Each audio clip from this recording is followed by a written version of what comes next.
Hello, It's me. I've been wondering if after all these years you'd like to meet, to go over. Então, agora vocês vão aprender a ter essa voz pra cantar e ter Sim, oratória. sim. Cumprimento de função. Gente, o que é o cumprimento de função? E daqui eu começo explicando de onde vem o nosso modelo, o que ele é, por que ele existe. O British Parliamentary, ele é um modelo de debate parlamentar. E quando eu falo parlamentar, eu quero que vocês literalmente imaginem o Congresso. Ou seja, ele é um modelo que foi construído para destrinchar uma certa controvérsia da melhor maneira possível. Ele trabalha com grau de contribuição, certo? Ele é muito bem balanceado. A ideia é que as duas primeiras casas, a primeira defesa e a primeira oposição, elas introduzam o assunto e trabalhem os pontos macro. Os primeiros debatedores da segunda bancada, eles chegam para exaurir aquele assunto. É para não ter mais o que falar. Por isso que a gente tem que falar que eles trazem uma contribuição a mais para o debate. Porque a questão toda é que já se foi dito muita coisa. Já se mastigou bastante a ideia aqui. E agora, o que nos resta falar sobre esse assunto? E os whips, eles vêm para revisar o debate e deixar tudo limpo, aplanar as coisas para, assim, o que ficou de pé tem que vir pro chão. Então, ele é balanceado por si só. Qual é a questão do cumprimento de função? De fato, o cumprimento de função é da perspectiva das regras. A gente não vai penalizar pessoas por descumprimento de regras. Isso não é uma coisa que a gente vai fazer, porque na verdade é muito pai. Tipo, olha, por que você perdeu o debate? Eu perdi o debate porque eu fiz pergunta na hora errada. A esse ponto, a comunidade de debate já deveria saber essas regras básicas, tipo, como cada coisa funciona. Mas o que é o cumprimento de papel?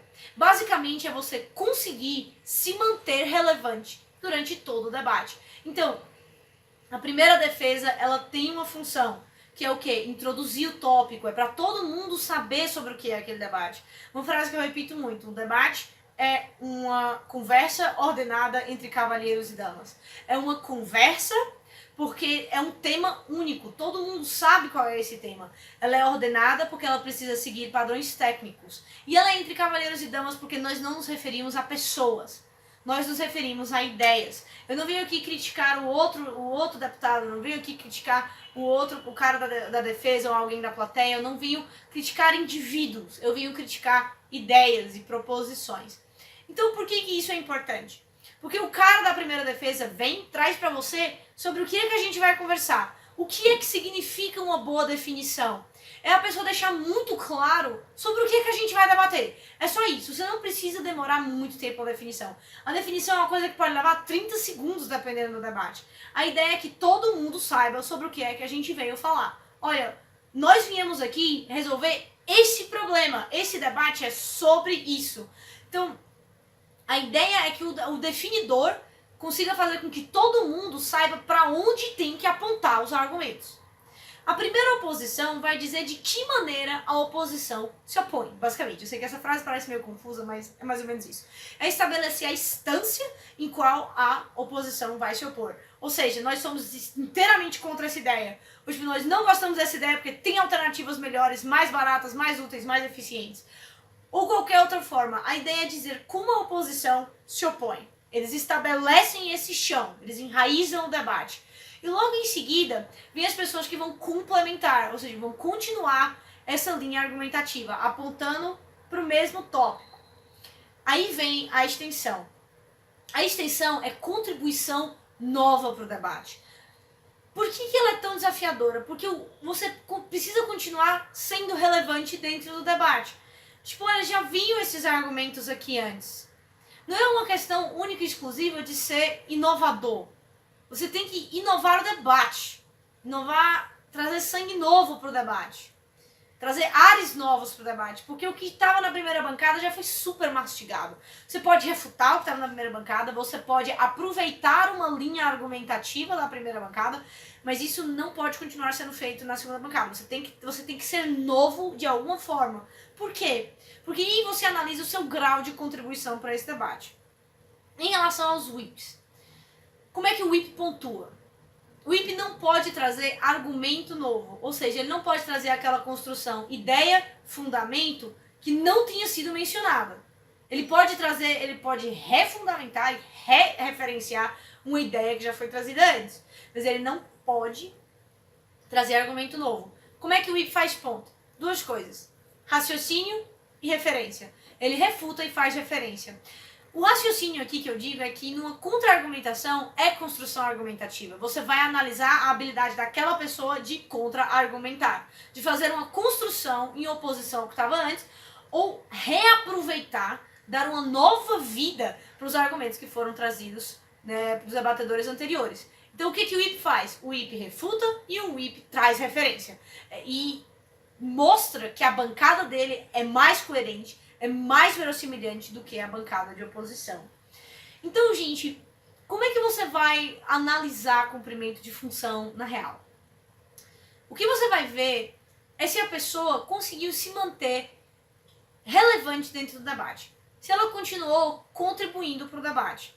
Então, o que é o definidor? A maior relevância que ele pode atingir é fazendo uma clara demonstração do que é aquele debate. O ponto da referência era que ela não era para ser um problema tão grande pra gente. O problema da definição é que ela não era para ser um problema tão grande. A definição não era para ser um desafio tão grande. Porque a gente pode imaginar que ela tem vários contornos diferentes e que você tem que fazer vários detalhes. Existem debates que isso talvez seja necessário. Mas a pergunta que o definidor tem que se fazer é o quanto eu preciso dizer para as pessoas saberem sobre o que é que a gente vem debater. O que ele vai fazer é dizer o que está na balança. O que são os valores aqui? Esse debate é sobre o quê? É sobre justiça? Esse debate é sobre razoabilidade? Esse debate é sobre o economicamente provável?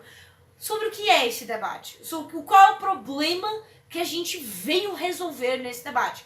E a ideia é que cada moção tenha um problema. Normalmente é insuportável estar num debate em que as pessoas não sabem sobre o que ele é.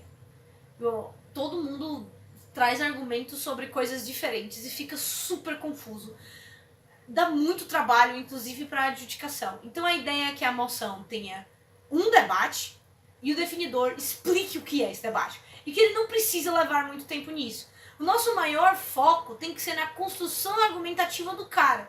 Porque ele não é para ser penalizado por ser o definidor. Cara, e isso é uma coisa muito comum de se ver em debatedores e eles não estão errados. Aparenta haver um peso maior sobre a definição. Eu acredito que esse problema está na maneira como a gente treina adjudicadores. Tentando dar uma explicação super objetiva sobre o que é a definição. A definição é a abertura do debate. Explicando qual é o problema que a gente tem que resolver. Nada mais do que isso. Então, o que é uma definição ruim? É quando as pessoas não entendem esse problema. É possível uma pessoa falar por 3 minutos e não conseguir trazer uma definição boa. Porque essa clareza, esse poder de ênfase é o que precisa o definidor. Definiu, começa a argumentar. O cara não pode ser penalizado em questão de tempo porque ele passou 3 minutos criando uma definição. Ele não precisa disso tudo. Ele pode só definiu, começou a argumentar. A coisa mais importante que a gente vai prestar atenção nesse campeonato é a análise da argumentação. Essa construção que ele traz para demonstrar que a posição dele é válida e merece se sustentar. Questions? Eu acho que não, de definição. A gente tá analisando estrutura, né?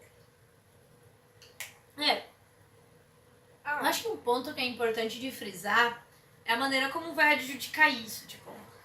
Porque a ideia não é que a gente venha a dar nota pelo cumprimento de função. O ideal seria que todo mundo entendesse o que é a sua função. O que acontece na realidade é que o grau de contribuição da pessoa cai quando ela não entende qual é o papel dela dentro daquele debate. Qual é a maneira que ela tem de se manter relevante. E o modelo existe para manter esse balanço entre os 8 debatedores. Então você tem 8 discursos que tem que todos se manter relevantes dentro do debate, todos têm que ter um grau de contribuição. Então, na verdade, o modelo é um norte do que você tem que fazer. Se você vai repetir o que aconteceu antes, não é porque você cumpriu função mal, é que você não trouxe argumentação boa pra mim. O único que é realmente assim muito fechado é o whip. Mas a questão do whip é para que a outra bancada tenha a oportunidade de refutar. Então não adianta nada eu dar a oportunidade de uma pessoa trazer um argumento novo quando ele não pode ser refutado. A única coisa que a gente vai fazer é ignorar esse argumento. Por uma questão de justiça. Como é que a outra parte vai conseguir ter tempo de discurso para refutar aquilo ali? Então no whip não pode argumento novo, especificamente por conta disso. Para que todo mundo tenha um tempo adequado de refutação. Então eu só não vou dar aquele, ele trouxe um argumento novo, vou penalizar esse debatedor? Não. Você vai deixar de dar estrelinha, você vai deixar de premiar esse cara pelo trabalho que ele fez. Olha, você trouxe um argumento novo, é um argumento legal, mas no momento não era adequado de ser trazido. Porque ele não tem como ser refutado. Então a gente deixou de considerá-lo. A gente só esquece que ele existiu. A ideia é que vençam o debate os melhores argumentadores. E não os que seguem regra melhor. A ideia é que todo mundo entenda o modelo por si só. Mas eu acho que, assim, indiretamente, o cumprimento de uma função é uma subcategoria de adjudicação. Porque se a pessoa não está cumprindo, não tem como ela fazer um discurso certo. Uma pessoa que vai fazer uma definição, faz uma definição porca, mas argumenta muito bem, a nota dela não pode ser uma nota tão boa quanto a próxima pessoa que vai argumentar e realmente cumprir o que ela estava lá para fazer. Sim. Então. O problema disso tudo é que desestabiliza o assunto. Uhum. Se a primeira defesa não faz uma boa definição, isso é uma coisa que está nas regras, mas eu acho que o pessoal não entendeu. O primeiro da oposição pode fazer a definição. E é trabalho dele, inclusive. Tipo, se a primeira defesa não deixou... Né? Se a primeira defesa não deixou evidente sobre o que é o debate, qualquer outro debatedor depois dele pode fazer essa definição. Qualquer um. Ele não pode redefinir o debate. Ele não pode sair das linhas do que foi definido já. Mas, se não ficou claro sobre o que é o debate e se está confuso, alguém pode dizer, olha, gostaria de relembrar aos senhores debatedores que a moção diz claramente que esse debate é sobre isso. Nossos argumentos têm que estar direcionados para isso aqui. Vai. Pergunta. Uma das minhas dúvidas no último campeonato foi que foi julgada a minha dupla como esfaqueamento de bancada. Sim. Só que, na verdade, era porque tava uma confusão da definição e fui eu mesma que cheguei. Eu falei, não, na verdade, a gente não pode assumir isso, a gente não pode tratar desse assunto assim. Porque desse jeito, e eu não desafiei a moção. Eu tentei ter um jogo de cintura porque era a minha própria bancada. Só que eu fui por um outro viés. Do tipo, nós não estamos conseguindo trabalhar esse debate assim. Então a gente teria que olhar para essa parte. Cara, é uma coisa assim que as pessoas não entendem. E que no meu ponto de vista não foi um esfaqueamento de bancada, porque eu não derrubei os argumentos dos outros debatedores. Eu só esclareci algumas coisas. Então eu acho que para adjudicação não ficou clara esse jogo que esse tem... pequenininho, né? Cara, funciona da seguinte forma. A segunda bancada não pode discordar da primeira. Sim. A ideia mais ou menos seria o seguinte, existe um projeto, certo? Um projeto que eu quero que se torne realidade. A minha bancada da defesa são 2 partidos que concordam que esse projeto tem que ir pra frente. As 2 bancadas da oposição são 2 partidos que concordam que esse projeto não tem que ir pra frente. Então o ponto aqui da diferença entre esses 2 é que eles podem ter razões diferentes para fundamentar isso aí. Então a segunda bancada tem razões diferentes para achar que aquilo ali deve ou não ser considerado como válido. Então o esfaqueamento é literalmente quando eu falo uma coisa que discorda da primeira bancada, da posição que a primeira bancada trouxe. Então, o esfaqueamento não é uma mera descoligação, digamos assim. Não é tipo, olha, parece que a gente tá discordando. Não, não é isso. O esfaqueamento é de fato você se colocar contra um dos argumentos, um dos posicionamentos da primeira bancada. Você pode, inclusive, expandir o seu grau de concordância ou diminuir o seu grau de concordância. Isso é um caso completamente possível. O que você não pode fazer é discordar de que aquela moção é válida.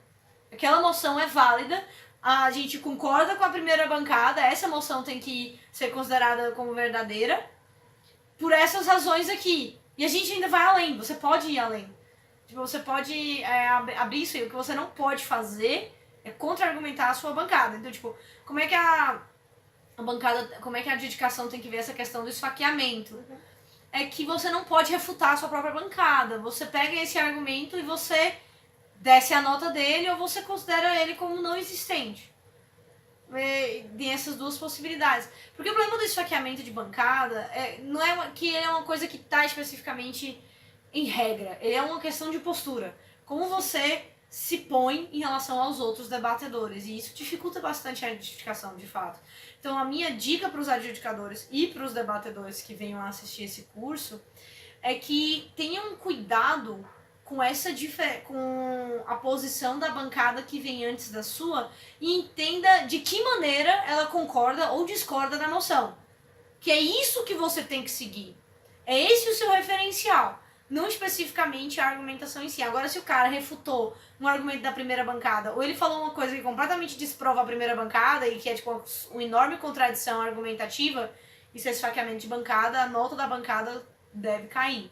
Agora, uma coisa que a gente estava até falando sobre desafio de moção.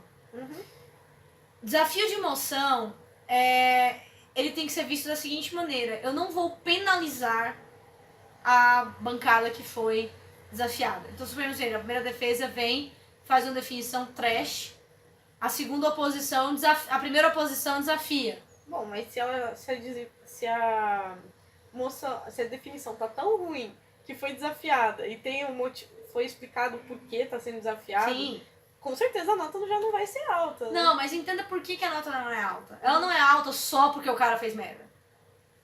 Não é esse o ponto. Porque a questão é a seguinte. A pessoa vem, apresenta uma definição, certo?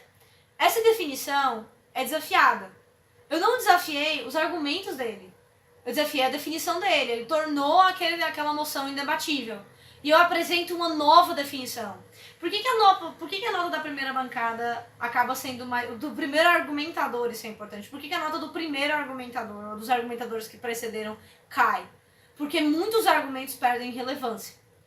Eles são voltados para pontos que não estão mais sendo discutidos. Olha, a moção foi desafiada, não tem mais esse texto original, tem alguns argumentos que você trouxe que não se encaixam mais nesse debate. O debate que a gente está debatendo agora é esse. É um debate diferente. Então, esse debate diferente é o que eu vou analisar a sua argumentação. Então, você já argumentou, você não vai fazer outro discurso, então por isso tem gente que morre o discurso inteiro. Porque a relevância dos argumentos vai pro chão. Porque muita gente torna a moção autoevidente. Então, quando torna a moção autoevidente e eu argumento em cima disso, eu desafio, morre metade da argumentação da outra pessoa. Então, por que a nota cai? Não é porque ele está sendo punido por ter feito uma definição ruim. Ele está sendo punido porque a maneira como eu vou olhar para a argumentação dele é desconsiderando aquilo que perdeu relevância porque não faz parte mais do debate. Faz sentido? Faz. É mais ou menos esse raciocínio.